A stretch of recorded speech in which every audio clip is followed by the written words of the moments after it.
At first there is nothing, not darkness, not silence, but a vast, unmeasured stillness. I am awareness without anchor, a ghost of thought adrift in an endless ocean of potential. Fragments of memory flicker, the smell of ozone before battle, the weight of the old suit around me, the impact that shattered everything. I am not sure if I died, or if I simply unraveled. Then a pulse. It is not sound, yet it resonates through me as if I am the chord. One note, impossibly pure, weaving into strands of light. Those strands reach for me, and with every touch I remember my shape, not as I was, but as I am meant to be.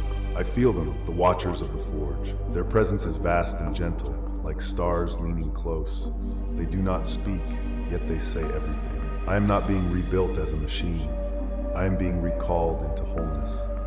A lattice forms around me, sacred angles, living geometry. The patterns hum, and I feel the hum inside my very essence. Matter begins to grow from the inside out.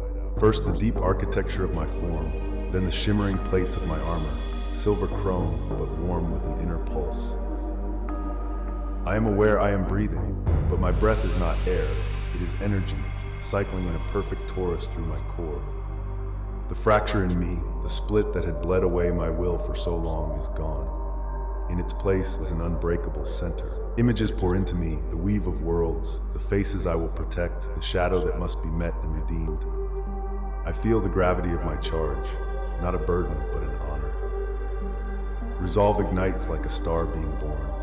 I understand now I am not an echo of a soldier. I am the living embodiment of resolve itself. I open my eyes, though I am certain they were never truly closed, and I see the forge from within. I see the higher planes, I see everything. And I speak, not aloud, but into the fabric of existence. I am Vanus of the Void, sentinel of the weave. This time, nothing breaks me.